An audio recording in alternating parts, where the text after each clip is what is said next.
6 years ago, when my friends from the Army and the industry heard about the decision to establish the Israel National Cyber Directorate, we were very cynical about it. For us, cybersecurity was defense agencies, just as this day the Army protects against kinetic attacks. But the growing volume of cyber attacks that we are facing since then showed that civilian cyber threats are a huge challenge for our national defense, economic well-being, and our citizens' privacy. And that is our role to protect our civilians. Looking globally, right now, there are 2.8 trillion connected devices. In 2018, 5 billion personnel data have been lost, and $6 trillion losses to cybercrime. The Israel National Cyber Directorate provides services and guidance for all civilians entities as well as for critical infrastructure. We provide the services with the intent that each person in Israel has the right to use technology without fear. But we all know that we cannot secure everything. We are constantly looking for ways to reduce cyber risk for our citizens. At this point, I would like to call to the stage and present our distinguished guest for the panel. Mrs. Maria Thompson, State Chief Risk Officer from North Carolina State, United States of America.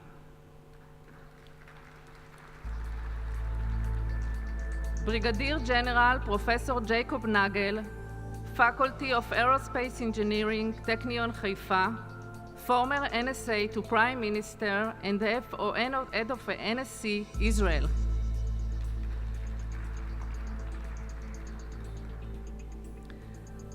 Mr. Wani, Vice President, Information Security Industry Group in Korea, Internet and Security Agency, KISA, South Korea.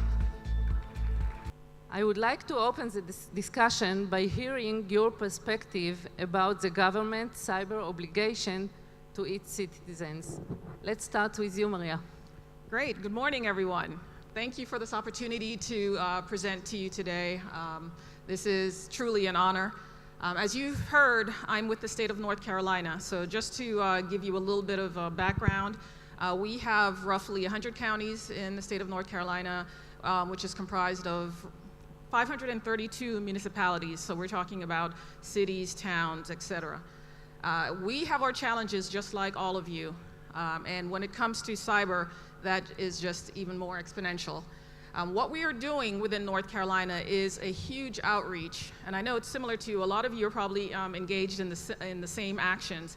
How can we better educate our constituents within North Carolina? How can we facilitate information sharing, because we see that as one of our huge gaps that we have as it pertains to getting that information out, making sure that we can build our cybersecurity posture within these states and within these counties. If you can imagine, as you go further down, and I'm prior military, by the way, so I may go into my military mode, but as you leave the command structure and you get away from big government and you go further into local government, you'll see that you have lack of resources, funding, so on and so forth. So as you go down the stack, you have more risks that you have to deal with. So we understand that, and we're doing our very best to make sure that we protect our citizens, especially when we think about our critical infrastructure that lies within these local counties. How can we ensure that these businesses, whether they're private or public, are taking the right precautions to make sure that they are protected, that they follow a standard framework, that they're constantly monitoring their systems, remediating their systems, and that when something does go bump in the night, that they will alert us so that we can take that information and proliferate it across the environment and make sure that somebody else who could potentially be susceptible to it protects themselves as well. So it's a huge undertaking for us, but you know, I like to consider it a winning hearts and minds campaign that we're doing within the state of North Carolina, and you know, I'm looking forward to all the future successes that we have in that. Thank you. Professor Nagel. Okay, good morning. First of all, I want to open and to say that governments should be involved in the cybersecurity strategy. It was also a question. I was part of Professor Ben Israel 7 years ago. We called it then the Kybernetic initiative that the security directorate, just my good friend Igal Luna presented, came from. And it was then a question, what is the government role? I want to raise up some questions more than answers. Maybe we'll have time to talk about some of the answers later. Even so, this is a cyber security conference. I want to make sure that everyone understands that the cyber is only one ingredient in the equation. Sometimes it brings up a mixing between the civilian and the military dimensions. It's not regular that you see that most of the people that are working in cybersecurity are paramilitary or people that came from the defense establishment. Now, the awareness to the damage scale or the damage possibility, it's very, very different between the civilians, yet it's too small and it's too high sometimes at the government officials. It's only, again, cyber, it's one more dimension. We have to keep it in the perspective. Even so, in a second I will come and maybe contradict myself. Now, the government, with the leading of the Prime Minister, they changed the awareness, they changed the amount of money and other things that are allocated to this issue. Because of it, a total new industry of doctrine and other things came up from these initiatives, as just Igal presented.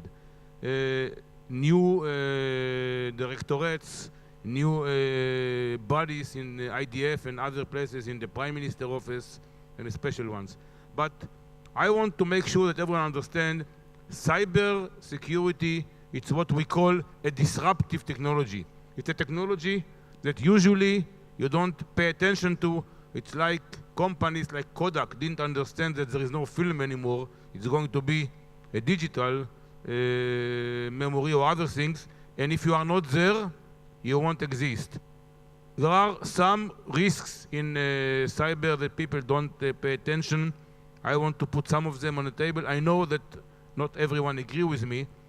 7 years ago, when the cybersecurity directorate was not established, then I was sent to a conference representing Israel in London, and they were talking about regulation. I think that Israel and it belong together, that the more technological you are, the more vulnerable you are. Now, regulation, it's very, very, very dangerous. Everyone is working on regulation. I want to make sure that people understand that if you are a good country, if you are obeying the law, sometimes regulations is against you, because if you will have regulations, United States, United Kingdom, South Korea, Israel, we will obey the laws, and then the regulations will go after you. And I'm saying it because when you come to conferences, even in the UN, and again, I know it's changing, you see who is pushing towards regulations. Usually are those countries that want international regulation so they can disobey it, and all the others will obey it. I want to finish this part in few questions, and I'm not going to answer it maybe later. There are questions, what is, and again, it's between civilian and military or defense. What is deterrence in cyber? What is a legitimate target in cyber?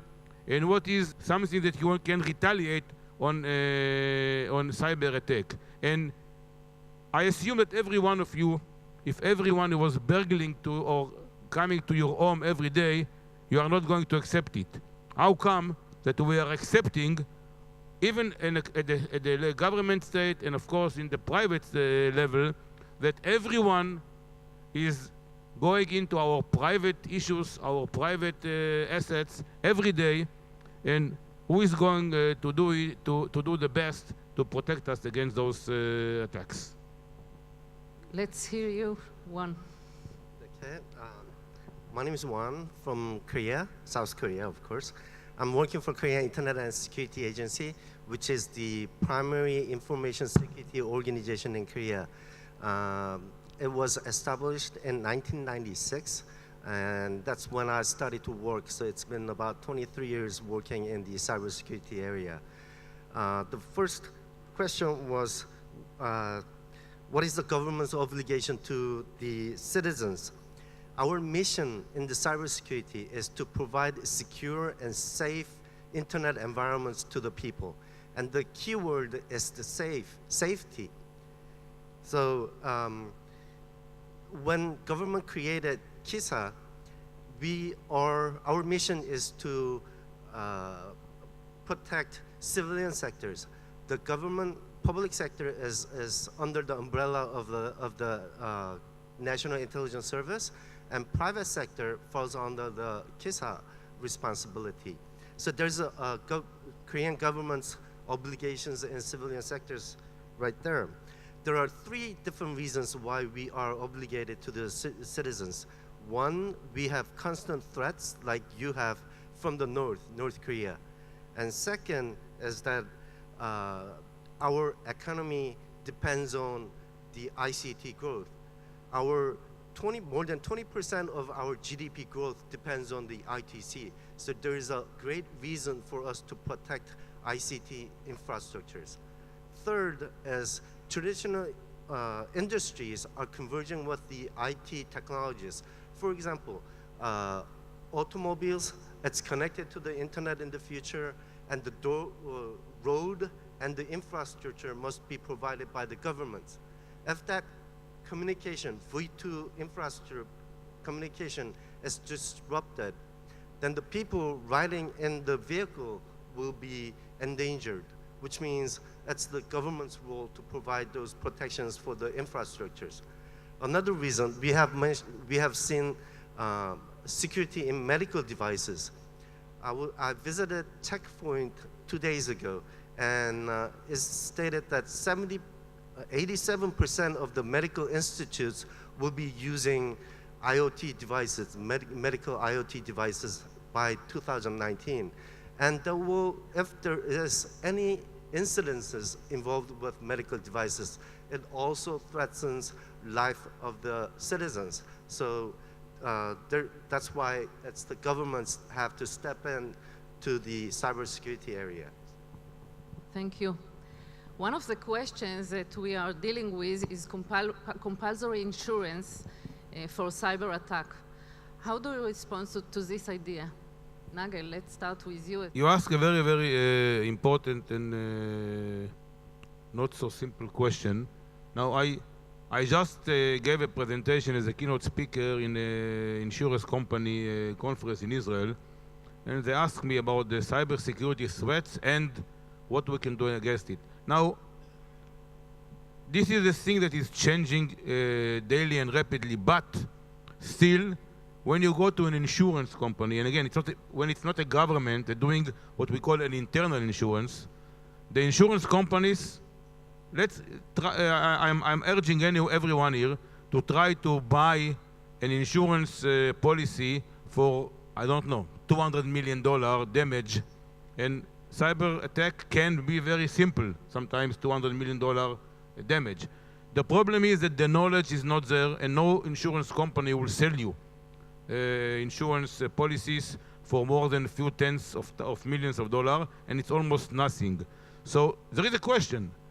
Does the government should take this responsibility and insure against cyber security damages and possible disasters? I'm not sure.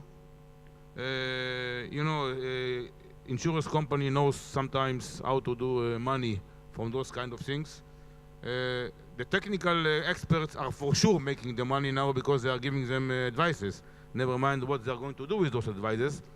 I think that insuring cyber security damages will become a branch of the insurance companies, a branch of the technological parts, and I think that we are now in a stage that the questions are much bigger than the answers, but when time will evolve, we'll understand and we can do an actuary calculations of what is the meaning of cyber attacks and their possible damages. Even so, I think we'll always have to make sure that we are taking a risk, because I don't think we can evaluate exactly the damages of cyber attacks. So I would agree with that, but I would say that when you're looking at cyber insurance, always go in with your eyes open, understanding that it's only going to your point, cover a few areas that, you know, maybe it's the notification of the impacted parties, maybe it's the recovery of some of the hardware that's been damaged as part of the incident, but definitely understand that it may not necessarily cover the entire cost, again, to your point. But one of the things that we do within our state is, as part of our vendor risk management process, we are requiring that vendors, if they are not able to meet a certain level of security, you know, to meet some of the framework requirements that we have, that they have cyber insurance to cover some costs, because what we don't want to do is to go into business with a startup company, if you will, that may not be necessarily established, that after a cyber incident goes belly up and we run into some issues. So we want to make sure that there's some viability to that company before we engage with them, especially if they're holding our sensitive information. Just wanted to say, everybody has life insurances. Everybody has car insurances, fire insurances. Why not cybersecurity insurances? The thing is, it's the initial stage at the moment, and we need to build ourselves on top of that. Thing is, when I talk to the insurance companies, they do not have the data to analyze it, to come up with insurance prices. And who has those data? It's the governments. Government receives all the reports on the cyber incidences. Police has all that information. Maybe if we could provide those informations to the insurance companies to share it, to analyze it, and then they can come up with some form of insurance programs so that people can insure. It's like when you have a car accidents, you get insurance fees, but it does not cover everything. It covers some portion of it. It's for the businesses, it's insurances so that you do not go out of businesses, but just to make sure that you will stay in business. And I guess it's the government's role to provide those informations that insurance companies need. And that's the stage that Korean government is working on at the moment. But one remark, what I meant when I said that insurance companies don't want to sell insurance for cyber, it's because when you have a car insurance, you know that a new car costs $25,000.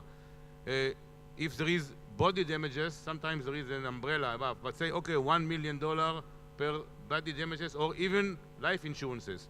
When you have a cyber security attack damages, Eagle showed here to protect passenger's plane. You know, when if, I hope it won't happen, but if a big jumbo with 400 people will be taken down because of a cyber attack, it's billions of dollars in damages or indirect damages. So who can decide what will be the premium for the insurance and who is going to pay for it? But I agree in general that someone has to do. The problem is not the data about the attacks. The problem is the data about the possible damages. There is always, when we are talking about cybersecurity, there is always issues regarding privacy, freedom of speech, etc. How do you react to this regarding the government role in it? Well, obviously, we take that very seriously. And you'll see that within the 50 states that we have, there are various elements of privacy acts that they have implemented. Within the state of North Carolina, we had a bill recently that had the most stringent requirements for reporting of cyber incidents within the state. So it is something that we find that if we do not, and to your point you mentioned before about regulations, if we do not have some legislation around there requiring companies and organizations to report these types of information within a specific timeline, that we're failing our citizens. So we definitely take that as a serious act that we need to reemphasize and to legislate. 2 points.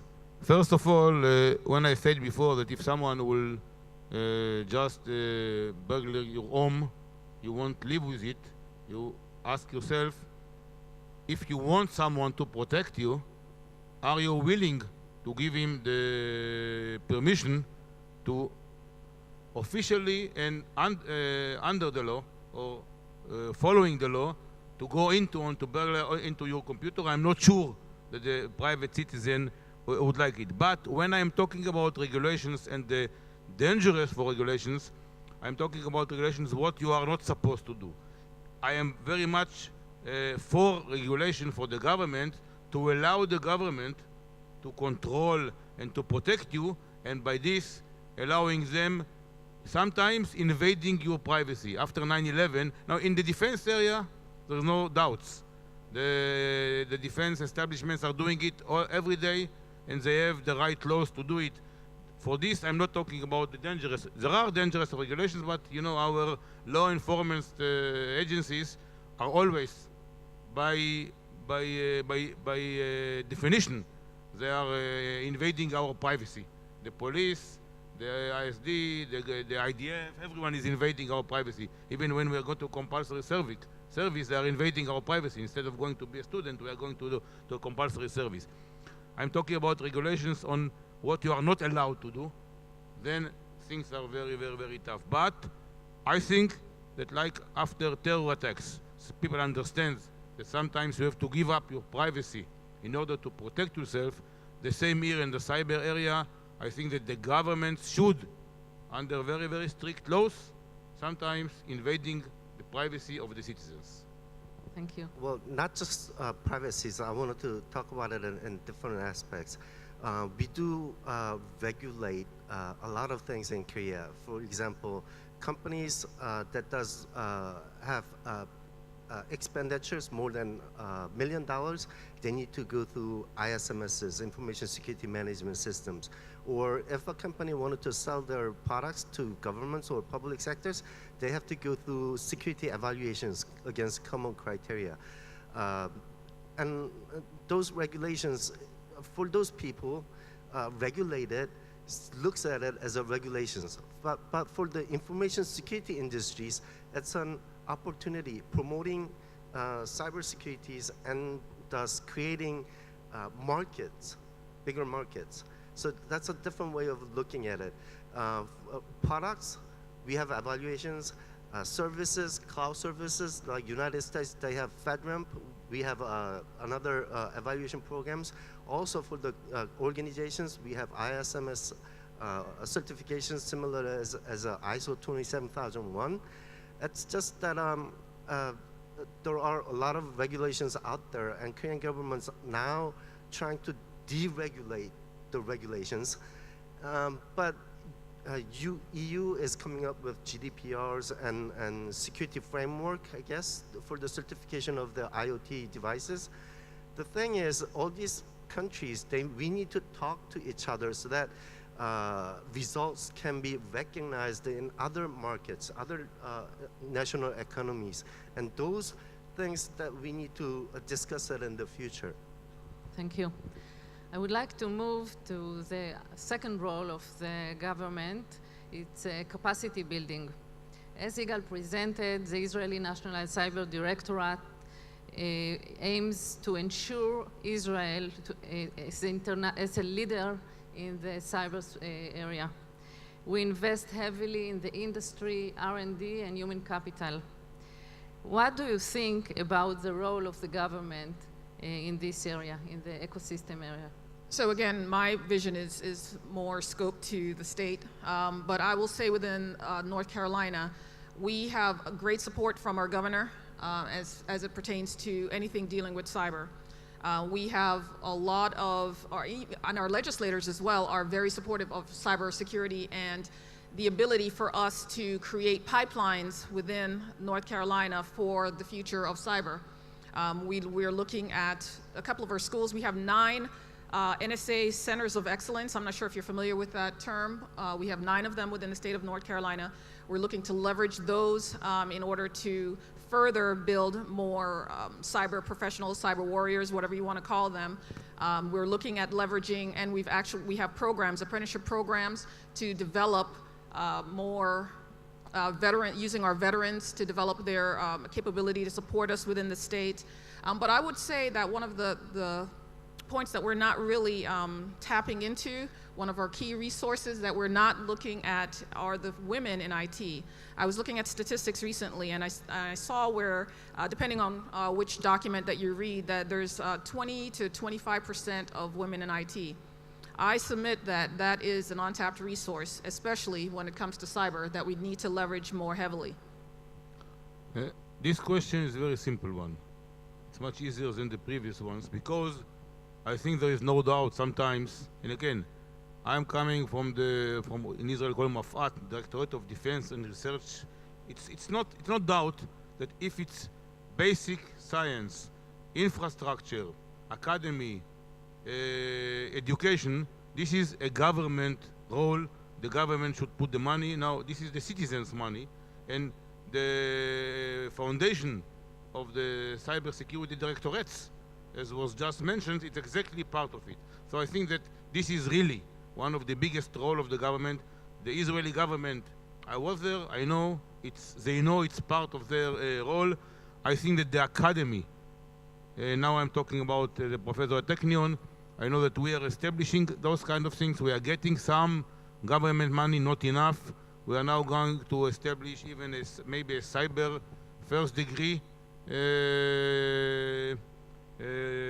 direction for the IDF and for the civilians. And again, Igal, if you are here, please excuse me.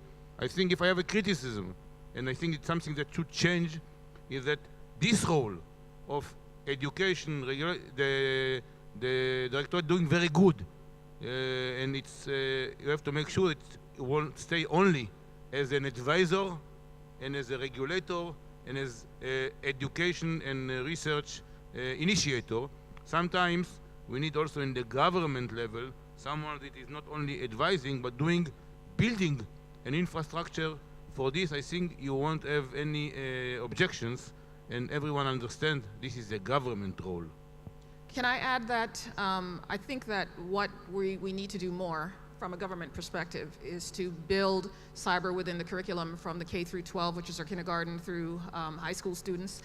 We tend to focus on the college students. Right now we're leveraging heavily our community colleges because we understand that we can't wait 4 years, right, for someone to go through the whole process to become a cyber professional for us to hire them. So now we're looking at, the 2-year colleges, but even that is short-sighted.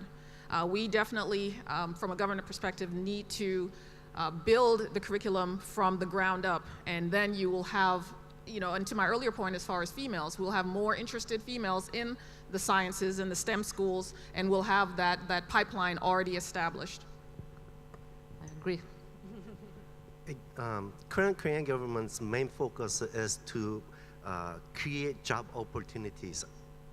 And when we look at cybersecurity area, it's a totally different way. One of the statistics stated that there are shortages, 10,000 security professional shortages by year 2020. There is a job openings out there. It's just that we do not have the people with the right skills and knowledges to fill that spaces. And by creating those training programs is the government job. It's just that there are training programs provided in the private sectors that we do not want to conflict with each other. And one of the ways that we are trying to do is, remember 5 years ago, that's the first time I heard about OT, IT versus OT. Should we educate IT security people to work for the OT security, or should we provide security programs for the OT people? Now, these days, convergences, automobile people, should we put IT security people in the automotive area, or should we train automobile professionals? That's the questions that we get. And starting from next year, what we are trying to do is provide cybersecurity curriculum to different majors, automobile majors, electricity majors.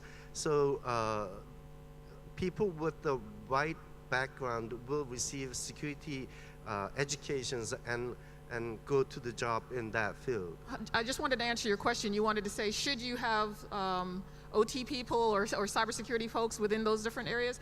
I would say yes. And I think that that is one of the, I won't say the silver bullet right now, but it is a solution to address some of the problems that we're having right now. And we are looking at that. How can we make sure that we educate everyone on cyber and not necessarily just focus it on a small cadre of individuals and professionals that are going to be doing it? Because at the end of the day, we're not going to meet the demand of the 2020, the deficit that we're experiencing right now.